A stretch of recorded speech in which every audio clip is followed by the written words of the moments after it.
Hey everyone, this is Nick O'Malley here with Kevin Dillon at MassLive. We are here because it is mock draft season, and we are actually going to do a real-life mock draft, which we rarely actually get to do 1 to 32 live. How excited are you? I'm excited. I mean, I love this kind of stuff. It's draft season. It's the NFL Combine is just wrapping up, so we've gotten our chance to really make opinions about players that we really don't know that much about. You know, you see someone run like a 4.38 40, and it's like, oh god, that guy's a first-round pick. And you see a guy drop a pass in a drill, and it's like, oh, what the hell is he doing being drafted so high? So it's an interesting season. It's a fun season, and we're gonna get a chance to make our picks here. I'm excited for this draft. I think it's going to be a really fun one. Yeah, beyond the workouts, the Combine's just the point where you get a chance to actually see, like, oh, here are all the guys who could get drafted, so let's actually get a look. Oh, these are the guys in this round, and which guys are expected to go where, and get a look at them, see how they look physically. And they'll show clips on tape of the guys actually playing, so you get a good look at them. So it provides a good base, and really just is the point where, especially if a team makes a playoff run, you just kind of make the jump to, oh, it's draft season now. And this is our kind of launching point for, hey, it's draft season now, let's do a mock draft. Yeah, exactly. And, I mean, the Browns are up first. They've got picks 1 and 4. They've got the Patriots at 31. They've got a whole bunch of interesting teams in between. So it's a good chance for each team to really upgrade themselves in the offseason. These are always really important times, as it's hard to build teams just through free agency. You have to draft really well. So we're going to get started with that here. So go ahead. Yeah, I was just going to say, the way this is going to work is that we split up round 1 between the two of us. We flipped a coin beforehand. Kevin won the coin toss, so he's going to pick first. Tails never fails. Yep, and because he's picking first, he's also going to pick at 31 for the Patriots pick. So we're actually going to go bounce back and forth, 1, 2, 3, 4. I got the odds, and Kevin has the evens. And to start off, he is going to pick for the Cleveland Browns. He's been on the clock for a while now. Let's see if we have any time left. Right, yeah, exactly. It's always that number 1 overall team spends way too much time picking the guy they already know they're going to take. Yeah, 3 months. What are you waiting for? Real quick shout out to Damian Raven, who says that they are picking Kevin Dillon in this draft. I mean, I'm going to draft better, so that's just the way things work. But with number one overall pick, I'm taking for the Cleveland Browns, Saquon Barkley from Penn State. He's a running back. He's the best player in the draft. You saw it in the Combine. He blew up the Combine with his bench presses, with his 40-yard dash, with his quickness. He's been compared all season to Ezekiel Elliott as a prospect, who obviously was an incredible draft prospect. Elliott has made the Cowboys' offense so good, and the Browns just need to find something that's going to make their offense good. You look at them, they've tried different quarterbacks, different running backs. They really haven't found the answer. With Barkley, they get a bona fide playmaker who is just going to upgrade them no matter what. They need a quarterback as well. They still have pick number 4, and they can pick a quarterback then. Right now, they just get the best player in the draft at number 1. That's Saquon Barkley. Yeah, I think that makes sense. A lot of people have the Browns leaning more towards in that direction because there's only one Saquon Barkley in this draft, and throughout his college career, he really separated himself as like, this is a special player, and there are question marks for each of these quarterbacks, so I can see them going that way. With that said, the New York Giants aren't going to make such an ambitious pick. I have them with the number 2 pick, taking Sam Darnold, quarterback out of USC. My thought process on this was the Giants, they are not going to be at the bottom of the draft too often, and so they need a successor for Eli Manning. And since they're here, there's nothing they can do about it. I think they're going to stick with Darnold as the successor to Manning because they only have one shot at really getting like a franchise guy, and they have a full rebuild that they need to do a number of positions. I think the way to start that out is getting the guy you want to be your quarterback down the road. And so once they have that, they can start building around him. And they're not going to have many number 2 overall picks in the draft in the future because they're usually a pretty good team. So grab the quarterback now and figure out the rest of the stuff later. Yeah, definitely. And I think right now it's just a matter of which quarterback do the Giants want to take. You know, do they want to take Sam Darnold? Do they want to take Josh Rosen? Do they want to take Baker Mayfield? Josh Allen, obviously, drawing some high praise at these things. So lots of good quarterbacks. No Andrew Luck prospect this year, but a lot of good ones. And so the Giants are going to have to make their pick there. Speaking of Andrew Luck, the Colts sort of have their quarterback quarterback, hopefully. We'll see how Andrew Luck's health is. But I think they're going to stick with Luck, and they're going to just try to upgrade their defense. I think this is a trade-out spot possibly for the Colts if they want to trade back to, say, the Broncos or the Jets, a team that's trying to move in and get their quarterback. They'd be willing to give up some extra picks for that. The Colts can scoop up a few extra picks and then still take a really good defensive player. But in this scenario, we're not doing any trades, so I'm going to go with Bradley Chubb, defensive end from NC State. Really freakish athlete. He's so good on the edge. He's a really good pass rusher. He can play against the run really well. He's pretty clearly the number one defensive player in this draft. So I think Bradley Chubb's the guy. And so now the Browns are up, and they have a chance to maybe take a quarterback here. Yeah, I haven't taken Baker Mayfield. That glitched out for a sec. But yeah, spoiler alert, it was Baker Mayfield. I have the Browns going for their franchise quarterback here. I'm a big fan of Baker Mayfield in general because I watched him in college throughout the whole season. It's pretty clear. Like Baker Mayfield, the stuff he does with his offense and the way he throws the ball, it's clear that I think he's going to be the guy coming out of this draft. The only reason that he's not the consensus number one overall pick is because he's kind of short. I think guys like Drew Brees and Russell Wilson have shown that like you don't need to be 6'5". You can be 6 feet tall. You need to be really good, but if you're really good, I think other stuff like that doesn't matter. So I think the Browns, I think this is what they should do. They could go another direction with a more stereotypical cannon arm guy like Josh Allen or Josh Rosen. I think they should stick with Baker Mayfield. You and I were in the same camp with the Saquon Barkley pick. I think number one, I think that they can get their guy here, and I think if they get Baker Mayfield and Saquon Barkley out of this draft, that is the best possible combo for them. Definitely, and it's kind of an interesting pick for the Browns because it does kind of go into the analytics versus scouting community debate. Baker Mayfield is the analytics community guy. He has been off the charts on that aspect throughout his college career. You look at someone like Josh Allen, who is not the analytics guy, but he's sort of the scouting guy. You know, like, okay, this guy can throw the ball 70 yards with no problem. And so it's going to be a matter of which way the Browns lean. They just fired Sashi Brown, so they'd swing a little bit more toward the scouting community side. I think that they stay on the analytics side. They take Baker Mayfield, and they make the right pick there. So moving forward to number 5, the Broncos need a quarterback as well, so I went with the next best one. That's Josh Rosen from UCLA.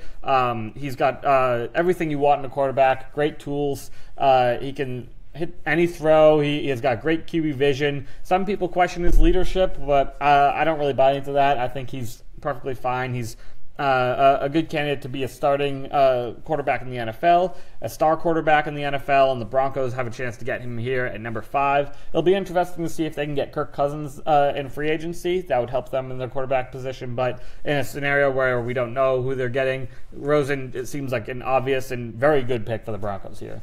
Yeah, in this scenario, we haven't done any free agency stuff, so this is assuming that none of the quarterbacks have signed yet. And so in my head, with the Jets pick, I'm imagining them seeing those quarterbacks coming off the board and them just panicking. So I've got them taking Josh Allen, quarterback out of Wyoming, the last of like the top tier quarterbacks available. I can just see them kind of just, we need a quarterback. Just get Josh Allen, figure it out later, and maybe just like pick up a veteran somewhere. But if they don't get, if the Kirk Cousins types quarterbacks go to like Minnesota or other teams or Buffalo, this is going to end up happening where they get a real project, and we have no idea what's going to happen with him long term. He's the stereotypical, just like 6'5", chiseled stereotypical rocket arm quarterback. That's why people like him as a prospect.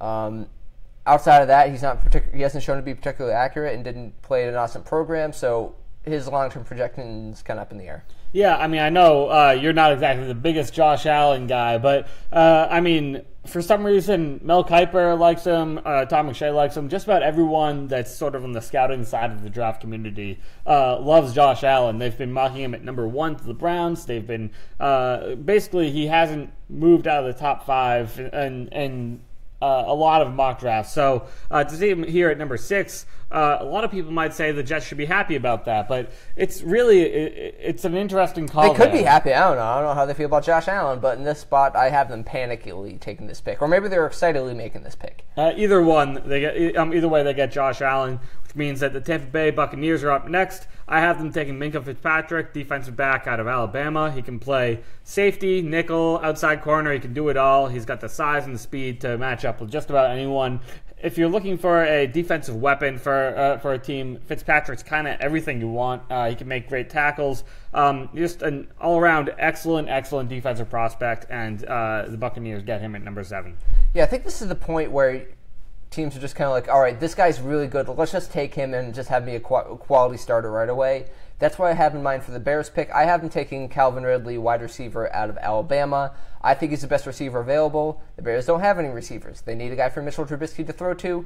I think this is a pretty simple pick. Yeah, I mean, Calvin Ridley is probably their biggest... wide receiver is their biggest need, and so Calvin Ridley's easily the best wide receiver on the board. He didn't have the best combine, but you look at him on tape, you look at everything he's done in a pro-style offense. He's a very good pick there. Ridley can give Trubisky someone to throw to. The 49ers come up. They maybe could use a wide receiver as well if they're not going to take one here. I have them looking at Quentin Nelson, offensive guard from Notre Dame. You talk to people about Quentin Nelson, they kind of pick him as sort of a Saquon Barkley type, where he is at a position where maybe it's not always as valued high in the draft, but he's a pretty clear-cut, awesome pick. I mean, he's the best guard in the draft. He's going to be an impact player at the next level, and the 49ers just need to get better. You know, it's not just about picking their wide receiver. They need to get better at every position, keep Jimmy Garoppolo upright. Nelson's a good pass blocker and run blocker.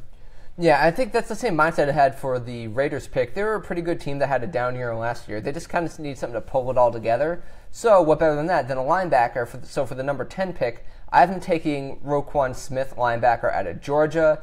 If you watch him play in any of the college football playoff, the guy is an absolute demon on the defense. He plays all over the field, plays coverage, he hits hard, he can rush the quarterback, get after the quarterback on him, blitzes up the middle. I think he's just the sort of player to plug right in the middle of that defense, a sort of athletic guy that can cover up for some of their other deficiencies.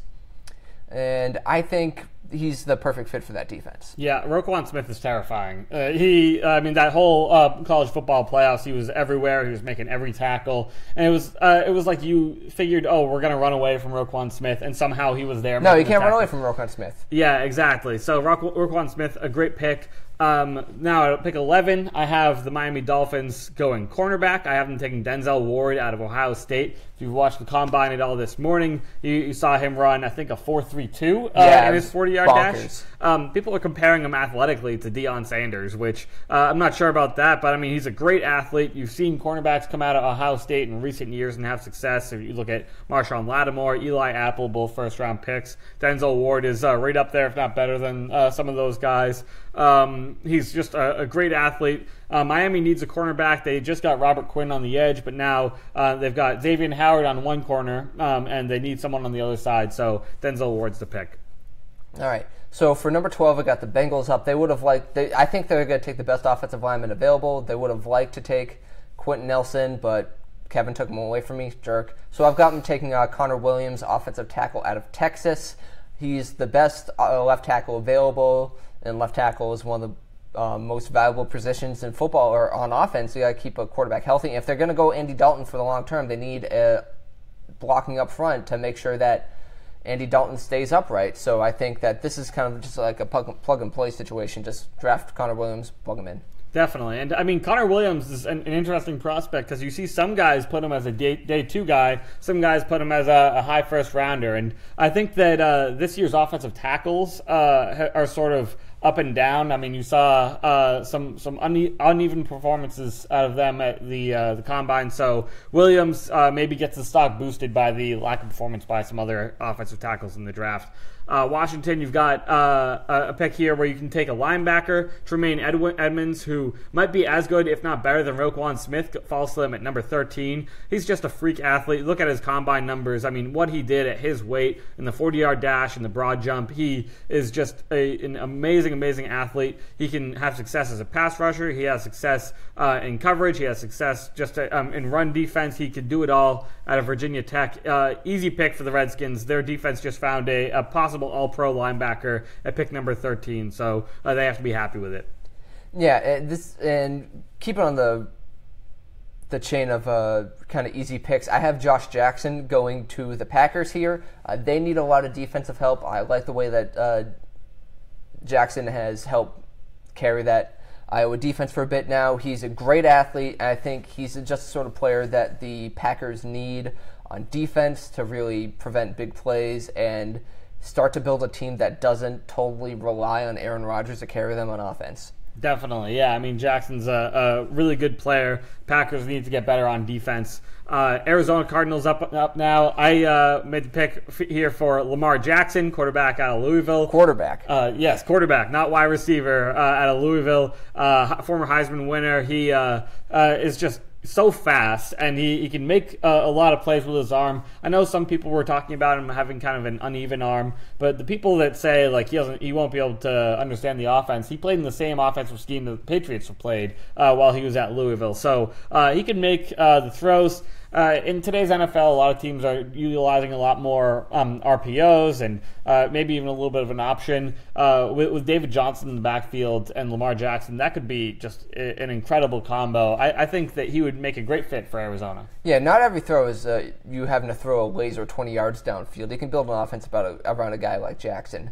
But to help build an offense, if you have a quarterback, you need some offensive line help. The Ravens, they're stuck with Joe Flacco for now, so they got to figure out what to do. I have him taking Mike McGlinchey, offensive tackle out of Notre Dame, here at number 16. Before heading into the draft, Ozzie Newsome said that the Ravens wanted to pick up a weapon for Joe Flacco. And there really aren't any weapons that are good picks at this point, so I think they're just going to pick up a good offensive tackle, plug him in on the outside, help that offense out, and they can pick up some receivers and backs further down the draft. Definitely, yeah. I mean, I think that's a possible trade back scenario there for the Ravens. They're going to want more picks. Pick number 17, the Chargers are up on the clock, and they've got a good defensive line. Obviously, they have Melvin Ingram and Joey Bosa on the ends. They need to maybe shore up the middle of that defensive line, so I have them taking Vita Vea out of Washington. Really, really great defensive tackle prospect. It's sort of all during the regular college season, it was between Vea and Springfield native Christian Wilkins as the top defensive tackle prospects. Wilkins goes back to school, so Vea's here. He's almost 350 pounds and can run really well at that weight. Super great athlete. He got injured at the combine, but you know what you're getting out of him. You're getting a real impact player, especially in the run defense at defensive tackle. Chargers can solidify their defense that way. Yeah, Vea's an interesting prospect because he's just the rock in the middle, and you know what you're getting out of him. The guy I'm picking with the Seahawks pick at number 18 is Derwin James, defensive back out of Florida State.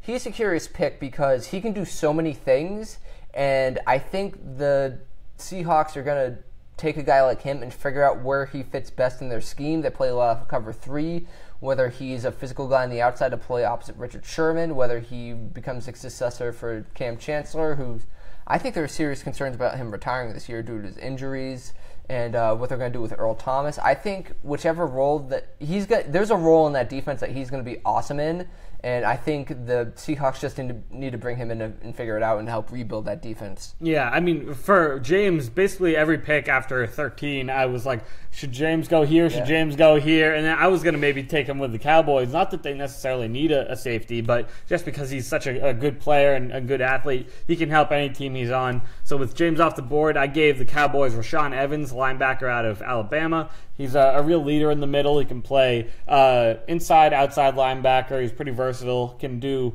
it all. He's really good in coverage, so he can handle tight ends and running backs pretty well. So the Cowboys have they have a few good defensive backs. They've got some good defensive line, but their linebacker Sean Lee gets hurt every year, and they need to find someone that can really stabilize that position. So Evans is the guy. Yep. And for the next pick, we're going back-to-back Bama players. Speaking of defense, we're going to Detroit now. Matt Patricia's first year there. I think they need to start building on the defensive side of the ball, on the defensive line. So I have them taking Daron Payne, defensive lineman out of Alabama. Just like Roquan Smith, just absolutely blew up in the college football playoff, had some great performances, and I think that he is going to continue to be an early down dominant guy for a long time in the NFL. I'm not sure if he's going to be a great pass rusher. I think he can develop into that. But I think first and foremost, Patricia and the Lions need to figure out the foundation of their defense, get Payne in there, let him wreak some havoc on rundowns, figure out if he can rush the passer, and build from there. Definitely, yeah. I mean, I think Payne's a great pick for the Lions. Now the Bills come up; they have 2 picks in a row. Yeah, we both get to pick for Buffalo. Buffalo. So number 21, I have him going cornerback. I have him taking Mike Hughes out of UCF. Really athletic player. They just got Vontae Davis at cornerback, but he's sort of in the later part of his career. You don't know what you're going to get out of him. And they just had Tre'Davious White in the first round last year as well. But they could still use a third cornerback. They could have maybe Hughes play a little bit of nickel because he's not the biggest guy. They can move him to the outside if Davis doesn't pan out. He can do a little bit of everything. Just an excellent athlete. He's great in coverage skills. Going to be a big lift for their defense. Yeah, and with the second pick for Buffalo, I have them taking James Daniels, center out of Iowa. This may come out of nowhere, but if you're paying attention to the Bills this offseason, their longtime center Eric Wood retired suddenly during physical coming out of the year. They found a career-ending neck injury, and so all of a sudden, the Bills don't have a center. I think they just James Daniels is clearly the top of the bunch. There's also the kid out of Ohio State, Billy Price, but he injured his pec doing the bench press at the combine, so I think just play it safe, take the kid from Iowa, get a new center. And I think because the Cowboys took Travis Frederick a few years back, I think teams are leaning more towards, just take a center in the first round. It'll be a great addition to your offense, and you can just build around that guy. If you pick the right guy, he's going to be there for 10, 12 years. Right, yeah. I mean, center's one of those positions, kind of like guard, that maybe gets overlooked a lot of times early in the draft. But, I mean, when you get the guy, he can really make a difference on that offensive line. And so that's a good pick by you there. The Rams, now they're up, and they just traded Robert Quinn to the Dolphins. They've got that interior pass rush with Aaron Donald, but they do need to improve their edge rushers. So I give them Marcus Davenport, defensive end from Texas San Antonio. Smaller school guy, really raw, but he blew up at the Senior Bowl, and he's been a great prospect here, I think, in the Combine. He's been just a really talented player, just moves really well, really fast, really strong. It's just about putting that all together to be a great pass rusher. The Rams have a chance to take a potentially all-pro defensive end here late in the first round. You got to be happy with that. So yeah, I think in terms of arc, in terms of climbing stock, I think he's similar to Jason Pierre-Paul way back when the Giants drafted him, just because he was just this freak athlete that was still pretty raw. But if you cash in on those guys, you get a top 5 talent pass rusher, and guys like that can change a defense. If Davenport pans out to his full potential and plays along Aaron Donald, I think that's going to be a crazy defense. Definitely. But so the Rams need help on defense, and I think the Panthers are kind of good on defense. They're up next. I think they need to add some weapons for Cam Newton, and I don't think this is as popular pick as some may think. This guy hasn't been a popular first-round pick, but I'm taking Christian Kirk out of Texas A&M.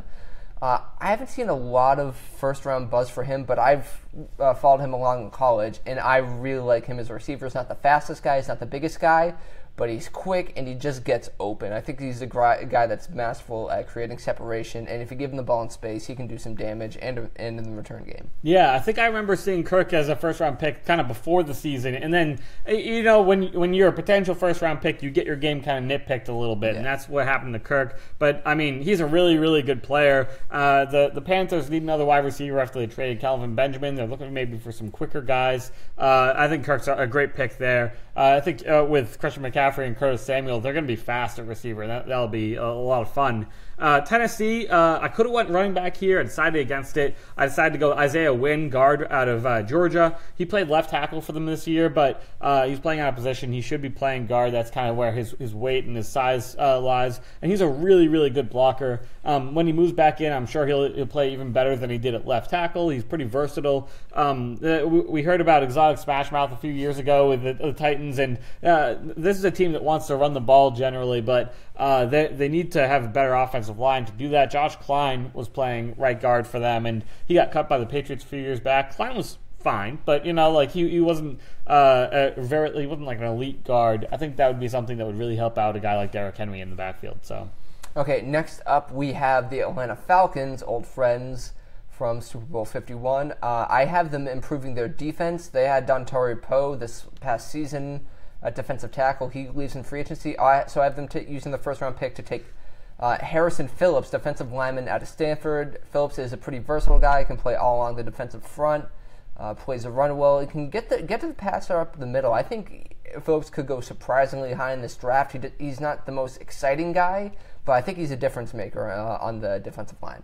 Yeah, definitely. I think he's a great pick for the Falcons, who just kind of constantly need to bulk up that defense. You know the offense is going to be good there, but as long as they can make their defense really good, they're going to be a really tough team to beat. We know the Saints' offense is going to be good, but that didn't stop me from giving them an offensive piece. I gave them Hayden Hurst, tight end out of South Carolina. You know the Saints love using their tight ends, and right now their tight ends are Josh Hill and Kobe Fleener, which is not exactly a murderer's row right there. So they get the best tight end in the draft at pick number 27. He's going to be a great fit alongside with Drew Brees, and with Alvin Kamara coming out of the backfield. It's nice having someone that can move and get out to block for him when they do those like swing passes and screen passes. And Hurst is good as a receiver and a blocker, so I think he'd be a great fit in New Orleans.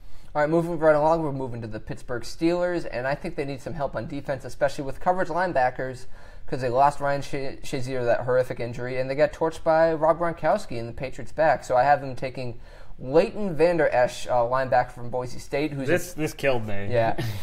He's a pretty fast-rising prospect this year. He's an athletic guy. He can do a lot of stuff on defense, and I think he fits what the Steelers want to do. Yeah, I mean, I thought that he'd be a great fit with the Patriots. You know, the everything you want out of a linebacker in today's day and age: coverage, size, strength, speed. He can do it all. And so I think in replacing Shazier, as you said, I mean, Van Der Esch is the perfect fit. If the Steelers pass on him, I'd expect the Patriots to take a pretty good look at him because he's so good. So next up, we've got the Jaguars. The Jaguars are a team that could probably use a quarterback, but they just re-signed Blake Bortles, so they don't necessarily need to use their first-round pick on it. They don't really need defensive help. They were an amazing defense last season, so we turn to the offensive side of the ball. They were without Allen Robinson, a receiver, last year, but he should be back next year. They could maybe use a second receiver after him, but I decided to go tight end. I went with Dallas Goedert, tight end out of South Dakota State. Former unicyclist, a really athletic guy. He's 6'5" and can run like the wind. He was getting some Rob Gronkowski comparisons.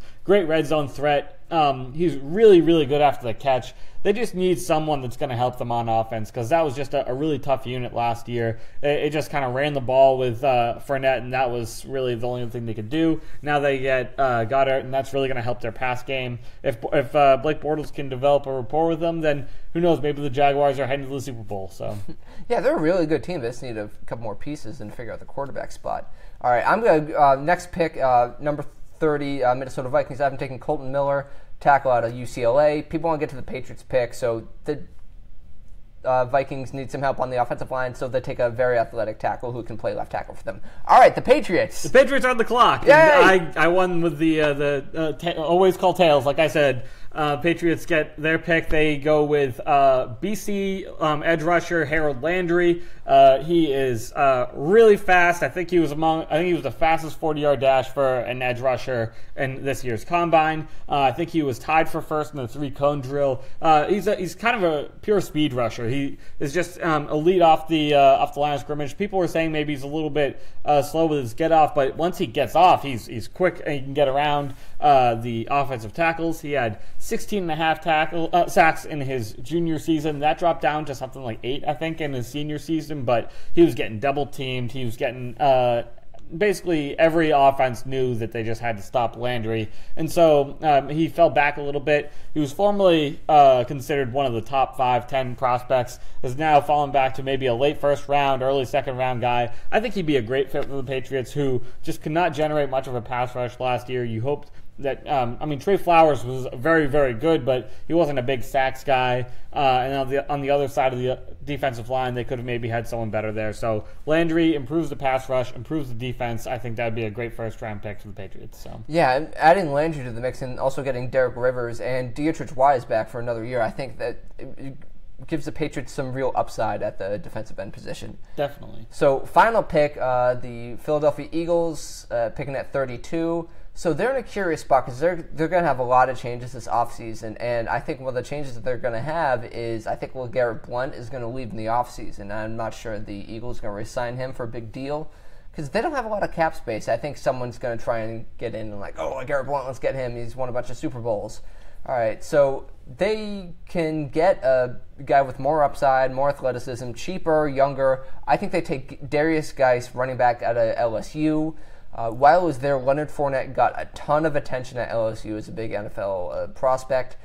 Geis, while he was there, people were saying, like, yeah, Geis is, like, up there with Fournette. Like, maybe he's just as good. Maybe he's a little bit worse. But at 32, I think you can do a lot worse at running back than Darius Geis. Yeah, so, there you have it. There's our first round. There were maybe some questionable picks here and there, but I thought overall it was a good draft for everyone. And now, there's still plenty of good players left on the board. You look at a lot of running backs besides guys. There's out of USC, what's his name? Ronald Jones. Ronald Jones. There's, as you get into it, there's a ton of Sony Michel. Yep. So tons of good running backs, tons of good cornerbacks left on the board. I think that the Patriots will be able to take one of those either in the second round, or maybe a quarterback. Who knows? Yeah, they're going to do something fun with that second round pick, the number 43 pick. Definitely. All right, so folks, thanks for tuning in. If once free agency happens, we might circle back and try this again. But thanks for tuning in, and we'll have more coverage leading into the draft at the end of April on MassLive.com/Patriots. Thanks, folks. Thanks, guys.